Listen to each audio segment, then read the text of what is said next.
Welcome to Daily Scripture Reading. I do not own the rights to this music. 2 Kings chapter 16, this is the New King James Version. In the 17th year of Pekah, the son of Remaliah, Ahaz the son of Jotham, king of Judah, began to reign. Ahaz was 20 years old when he became king, and he reigned 16 years in Jerusalem. And he did not do what was right in the sight of the Lord his God, as his father David had done, but he walked in the way of the kings of Israel. Indeed, he made his son pass through the fire according to the abominations of the nations, whom the Lord had cast out from before the children of Israel. And he sacrificed and burned incense on the high places, on the hills, and under every green tree.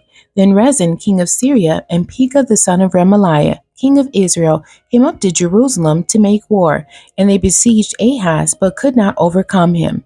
At that time, Rezin, king of Syria, captured Elath for Syria, and drove the men of Judah from Elath.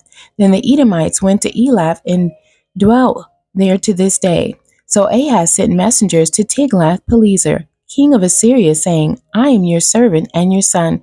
Come up and save me from the hand of the king of Syria, and from the hand of the king of Israel, who rise up against me.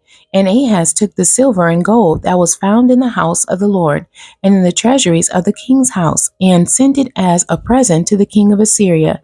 So the king of Assyria heeded him, for the king of Assyria went up against Damascus and took it, carried its people captive to Kir, and killed Rezin.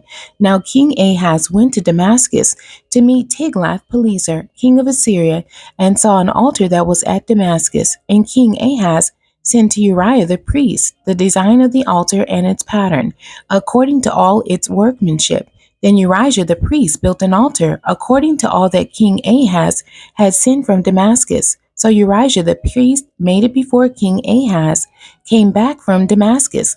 And when the king came back from Damascus, the king saw the altar, and the king approached the altar and made offerings on it. So he burned his burnt offering and his grain offering.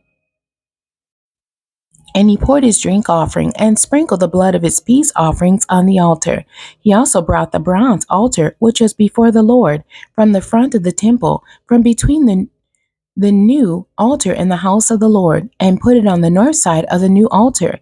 Then King Ahaz commanded Uriah the priest, saying, On the great new altar burn the morning burnt offering, the evening grain offering, the king's burnt sacrifice and his grain offering, with the burnt offering of all the people of the land, their grain offering and their drink offerings, and sprinkle on it all the blood of the burnt offering, and all the blood of the sacrifice. And the bronze altar shall be for me to inquire by. Thus did Uriah the priest, according to all that King Ahaz commanded.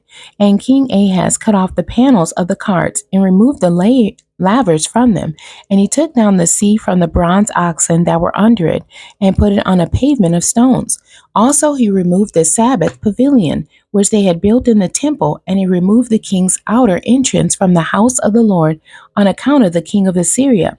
Now the rest of the acts of Ahaz which he did, are they not written in the book of the Chronicles of the kings of Judah? So Ahaz rested with his fathers, and was buried with his fathers in the city of David. Then Hezekiah his son reigned in his place. The end. God bless you, and thank you for joining me today.